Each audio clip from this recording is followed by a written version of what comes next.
Hi welcome welcome to Netra home baking. இன்றைக்கி நம்ம என்ன ரெசிபி பார்க்க போகிறோம் அப்படின்னா கப் கேக்.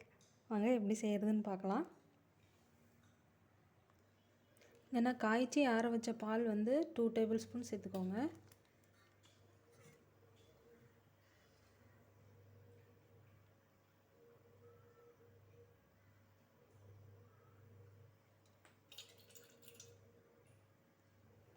இது கூடவே நம்ம வாசனை இல்லாத எண்ணெய் எடுத்துக்கலாம்.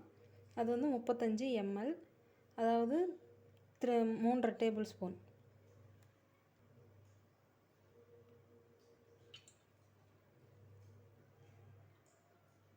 இப்போ இதை நல்லா மிக்ஸ் பண்ணிக்கோங்க.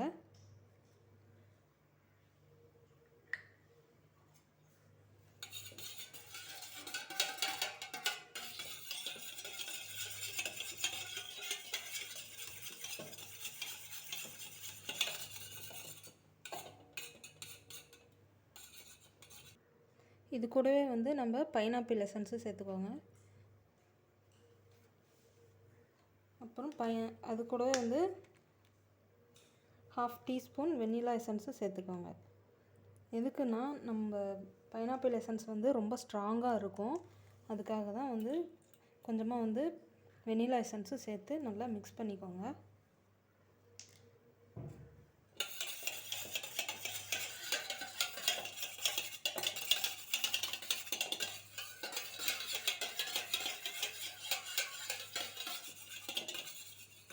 இப்போ இதில் நம்ம ட்ரை இன்க்ரீடியன்ட்ஸ் சேர்த்துக்கலாம். நான் மைதா 60 கிராம் எடுத்து வச்சுருக்கேன். அதே இதில் போட்டுக்கோங்க.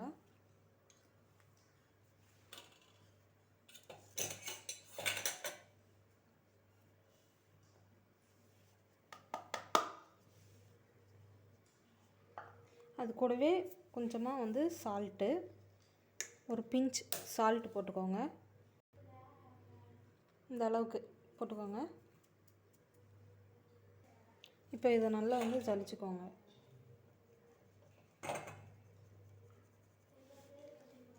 இந்த அளவுக்கு நல்லா ஜலிச்சுக்கோங்க.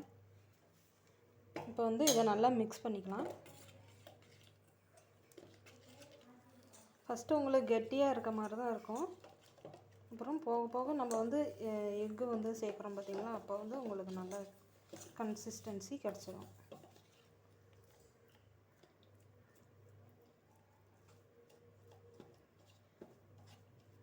இந்த அளவுக்கு மிக்ஸ் பண்ணதுக்கப்புறம்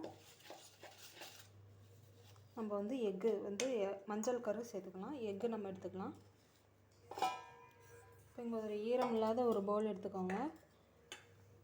இப்போ இதில் ரூம் டெம்பரேச்சரில் இருக்க 3 முட்டை எடுத்துக்கலாம். அதாவது வெள்ளைக்கரு மட்டும் சேருங்க.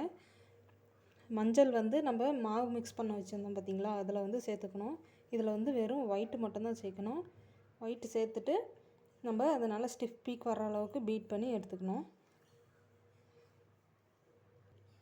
இப்போ 1 பை 1 நம்ம சேர்த்துக்கலாம். அதாவது வெள்ளை கருவில் பிரித்து வச்சுருக்கோம் பார்த்திங்களா, அதில் ஒரு ட்ராப் கூட எல்லோ கலந்துடக்கூடாது. கலந்தால் நம்மளுக்கு அந்த ஸ்டிஃப் பீக் வராது. இப்போ மீதி இருக்க 2 முட்டையும் நம்ம உடச்சி ஊற்றிக்கலாம். பாருங்கள், இந்த மாதிரி பிரித்து எடுத்துக்கோங்க. இப்போ இது இருக்கட்டும்.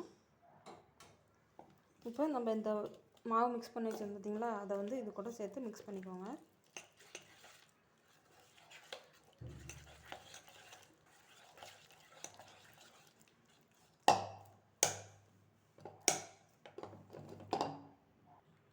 பாருங்கள், இந்த அளவுக்கு நல்லா மிக்ஸ் பண்ணிடுங்க. இப்போ அடுத்தது நம்ம எக் ஒயிட்டை நல்லா பீட் பண்ணி எடுத்துக்கலாம்.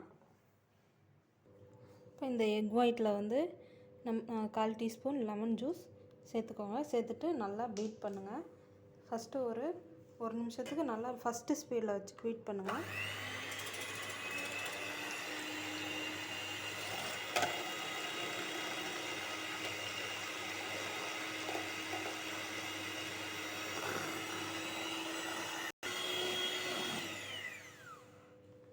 இப்போ இந்த அளவுக்கு நல்லா பீட் பண்ணிக்கோங்க.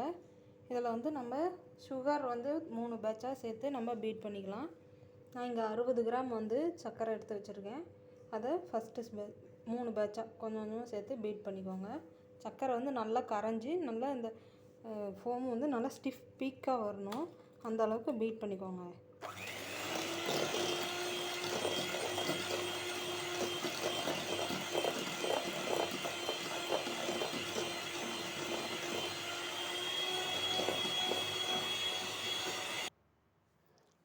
இப்போ வந்து செகண்ட் பேட்ச் சுகர் ஆட் பண்ணி பீட் பண்ணுங்கள். இப்போ அதுக்குள்ளே நம்ம ஓடிஜியை வந்து ப்ரீஹீட் பண்ணிக்கலாம். 150 டிகிரியில் 10 நிமிஷத்துக்கு top and bottom rod on பண்ணிவிட்டு 10 நிமிஷம் ப்ரீஹீட் பண்ணிக்கோங்க.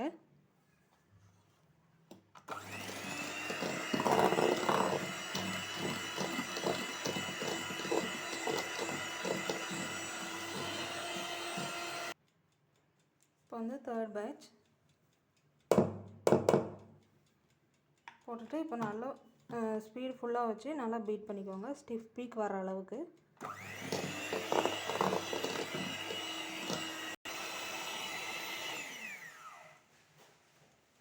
பாருங்கள், இந்த அளவுக்கு நல்லா ஸ்டிஃப் பீக்காக வரணும், இந்த அளவுக்கு பீட் பண்ணி எடுத்துக்கோங்க.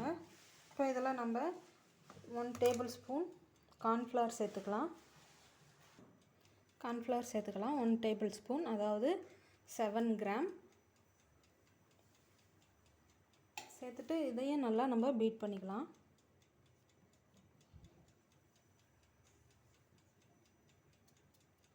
அதாவது இது வந்து நல்லா மிக்ஸ் ஆகணும், அவ்வளோதான்.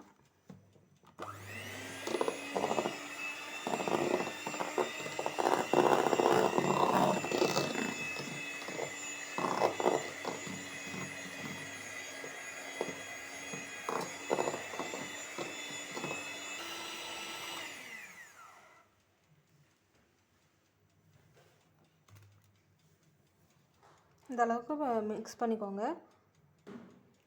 பாருங்கள், இப்போ இந்த அளவுக்கு நல்லா பீட் பண்ணிவிட்டு இதிலேருந்து ஒயிட்டு வந்து கொஞ்சமாக எடுத்து இந்த நம்ம மைதா எல்லாம் முட்டை எல்லாம் மிக்ஸ் பண்ணோம் பார்த்திங்களா, அதில் போட்டு மிக்ஸ் பண்ணி அதில் கலந்துங்களாம்.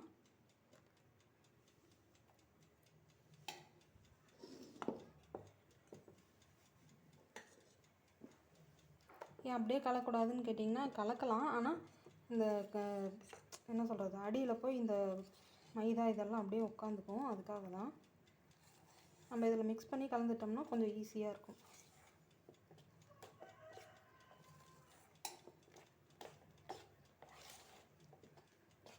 நல்லா மிக்ஸ் பண்ணிக்கோங்க.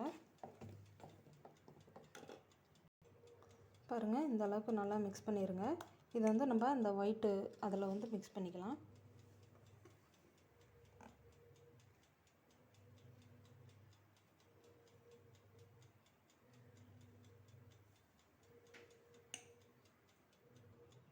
இந்த மாதிரி போட்டு நல்லா ஜென்டிலாக மிக்ஸ் பண்ணுங்கள். ஓவர் மிக்ஸ் பண்ணிட்டிங்கன்னா நம்மளுக்கு அந்த ஸ்பாஞ்ச் மாதிரி வராது. ஏன்னா நம்ம இதில் வந்து பேக்கிங் பவுடர், பேக்கிங் சோடா எதுவுமே சேர்க்கலை இல்லையா, அதனால் ஜென்டிலாக மிக்ஸ் பண்ணுங்கள். இந்த பபுள்ஸ்லாம் அடங்கிடக்கூடாது, அதாவது எக்கில் நம்ம பீட் பண்ண அந்த ஏர் பபுள்ஸ்லாம் அடங்கிடுச்சுன்னா ஃப்ளஃபியாக வராது, அதுக்காக தான். ஜென்டிலாக நீங்கள் மிக்ஸ் பண்ணிங்கனாவே போதும். ஒயர் விஸ்க் வேண்டாம்னாலும் நீங்கள் ஸ்பேச்சுலா வச்சு கூட நீங்கள் மிக்ஸ் பண்ணுங்கள்.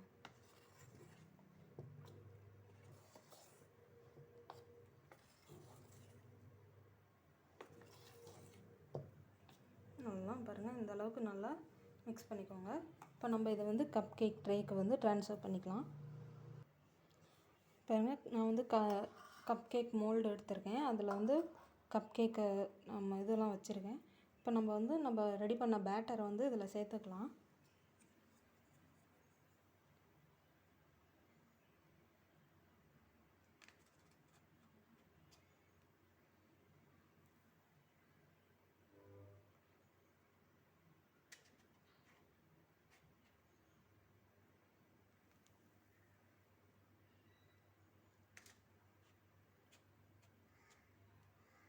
பாதி சேருங்க, பாதியாக சேர்த்துக்கோங்க. நம்ம பேக் ஆகி அது மேலே எலும்பும் பார்த்திங்களா, அது வந்து ஈக்குவல் ஆகிக்கும் ஹைட்டு.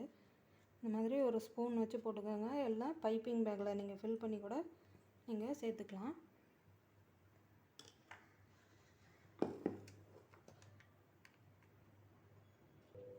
பாருங்கள், இந்த மாதிரி நல்லா 3/4 பாகம் வர மாதிரி ஃபில் பண்ணிக்கோங்க. இப்போ இதை நம்ம வந்து 150 டிகிரி செல்சியஸில் 25லேருந்து 30 நிமிஷம் பேக் பண்ணிக்கலாம். பாருங்கள், நம்மளோட கப் கேக்ஸ் எல்லாம் சூப்பராக ரெடி ஆகிடுச்சு. இப்போ வந்து ஒரு டூத் பிக் வச்சு நீங்கள் பார்த்தீங்கன்னா வெந்திருக்கா என்னான்னு தெரியும். ஒட்டாமல் வந்திருக்கான்னு பாருங்கள்.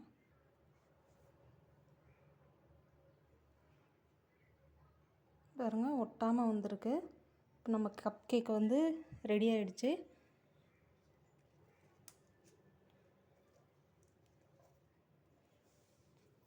பாருங்கள், அவ்வளோதாங்க. ஈஸியாக இருக்கும் ஒரு ரெசிபி.